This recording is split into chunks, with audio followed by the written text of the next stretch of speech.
Okay, so today we're moving on to linear functions. So what that means to be a function and to be a straight line. So it says graph a function. Sometimes functions are written using two variables. One variable, usually x, represents the domain, and the other, usually y, represents the range. When a function is written in this form, it is an equation. Like equations, functions can be represented in words, in a table, with a graph, and as ordered pairs. The graph of a function is a set of ordered pairs consisting of an input and the corresponding output. So they've told us function notation. The equation y equals 5 minus 3x can also be written where we replace the y with that f of x we were talking about. Okay, so we're going to graph some functions today. So on slide 2. During a clearance sale, a store is selling DVDs for $3 and CDs for $1.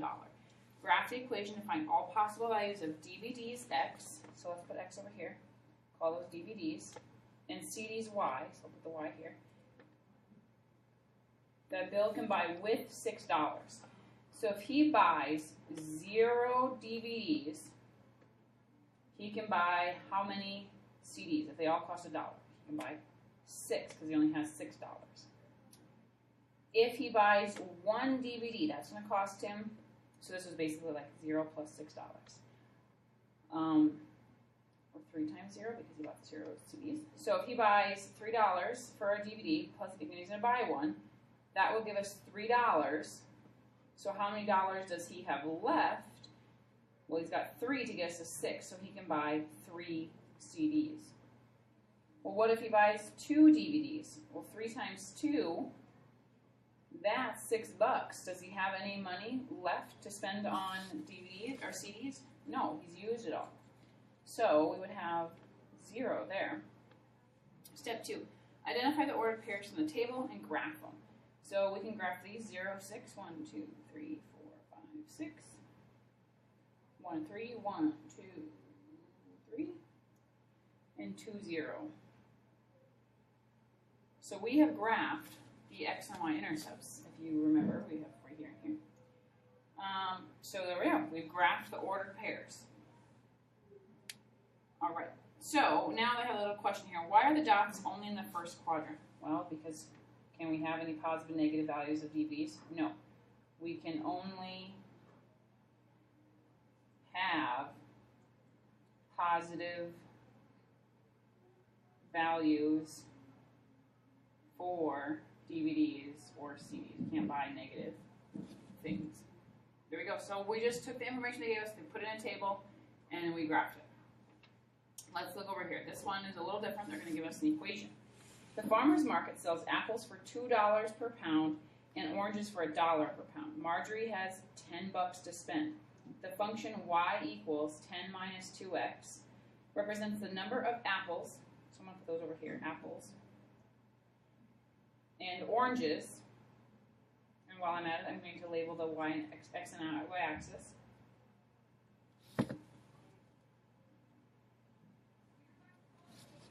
Graph the function and interpret the points graphed. So, if she buys 0 apples, so if we work over here, if she buys 0 apples, that's our x, so she has 10 minus 2 times 0, and that would be 10. She can buy 10 pounds of oranges. If she buys 1 pound of apple, that's 10 minus 2, which is 8. If she buys 2 pounds of apples, 10 minus 4, so that's 10 minus 4 is 6. 3, 10 minus 2 times 3, so 10 minus 6 is 4.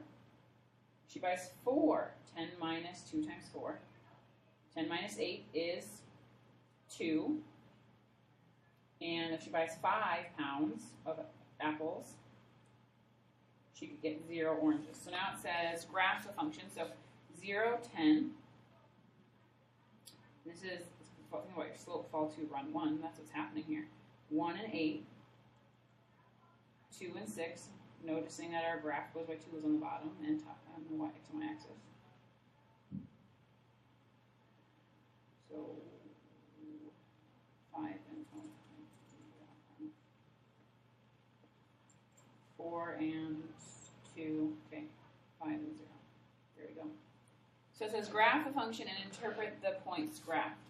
So basically we can interpret these. If I buy 0 pounds of apples, I have 10 pounds of oranges. So I would be specific on your homework about which ordered pair I want you to graph. So we can kind of skip that part. We might come back to this though at the end. Okay, so the solutions of an equation are ordered pairs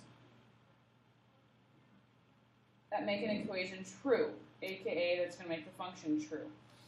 So in this one we just need to graph it. We can just pick x and y. So let's pick -1, 0, 1, and 2 like we were doing the other day.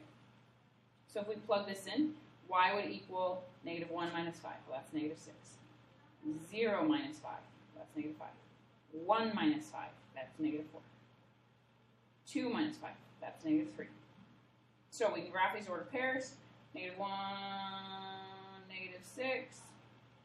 0, -5. This has a slope of 1. So because this is, and I did not connect these dots, and I did not connect these dots, and I'm going to tell you why on the back side.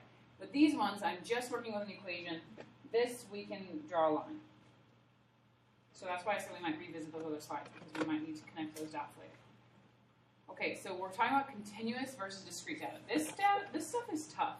So we'll do some more discussing on these things, but it's kind of depends on the situation. Here's some vocab, so feel free to pause me after this slide. A linear function is a function in which the graph of the solution forms a straight line. We've already talked about that. Therefore, an equation in the form of y equals mx plus b is a linear function. A function can be considered continuous or discrete. Continuous data can take on any value, so there is no space between data values for a given domain, aka there are lines on the graph. Discrete data has space between possible data values. Graphs of continuous data are represented by solid lines, and graphs of discrete data are represented by dots. So we're going to talk about that here in a second. And here's some examples of continuous data.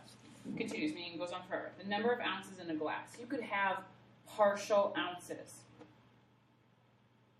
Because, like you could have 3.2 ounces in a glass. You don't always have to, it's not going to pour out by whole number increments.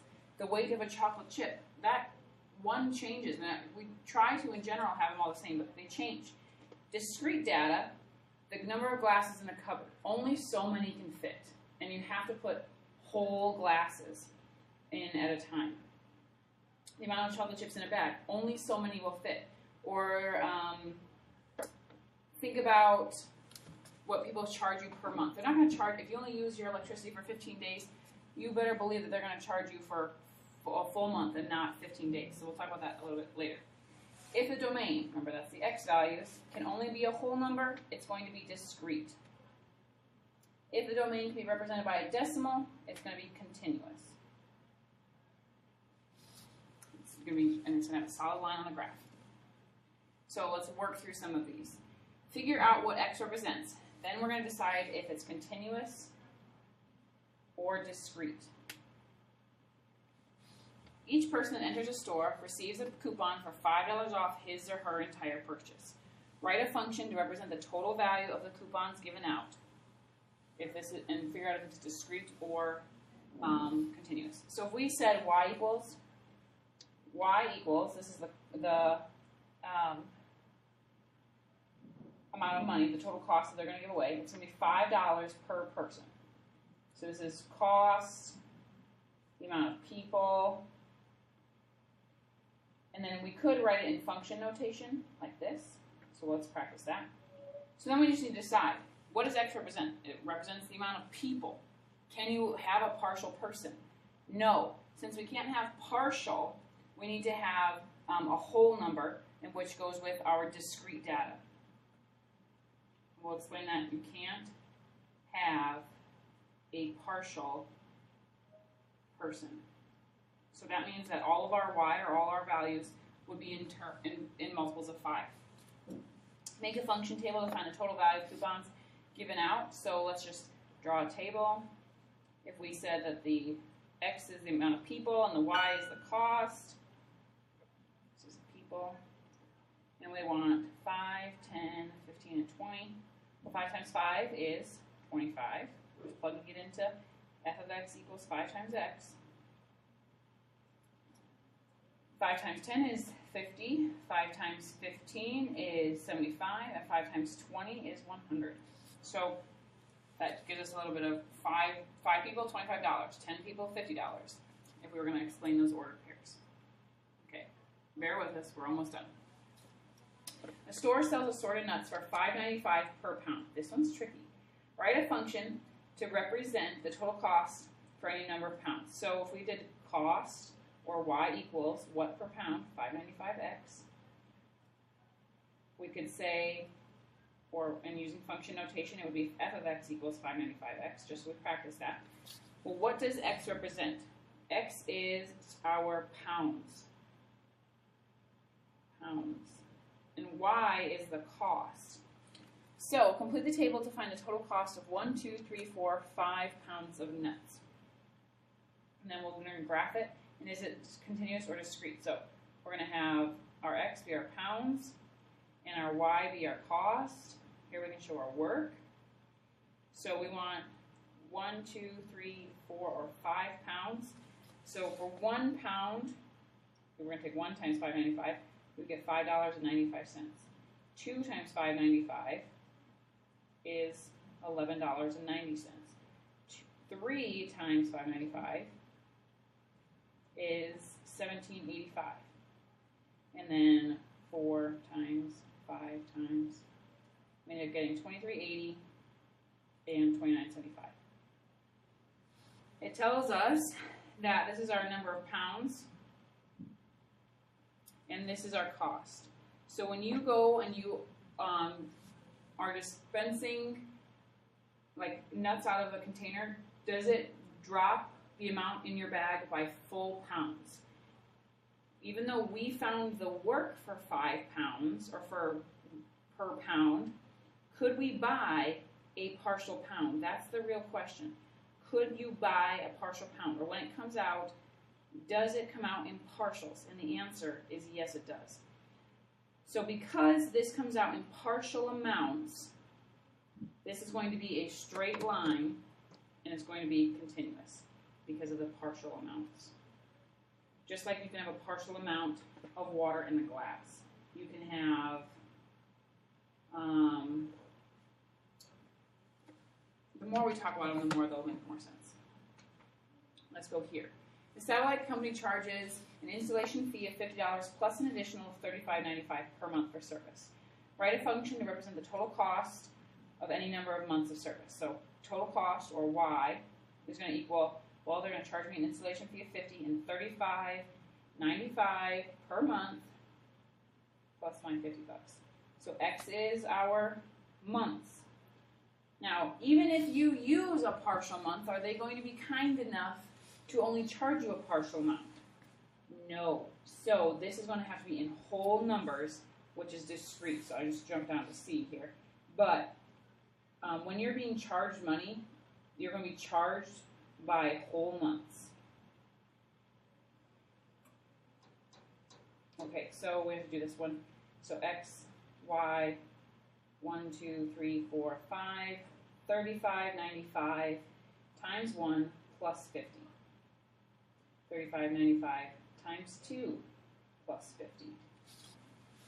So this first one would be $85.95, and then $121.90, and then basically I'm adding $35.95 every time. Then I'm going up by 1 hour. So $157.85, $193.80, and $229.75. So we did this, find the cost for 13 months. I'm going to plug in 13 and add a 50. Ends up being $517.35. Find out how many months of service they can have for this much. So this would be, if we spent this much, how many months did we have? So this is actually my y. 1344.20 equals $35.95 times x plus 50. First step is to subtract the $50. And we would get $1,294.20 equals 3595x. Divide by that coefficient of 3595. And we get x being 36 months. So some of these you might have to take some information and go backwards. If you have questions, it's confusing, just ask. Have a great day.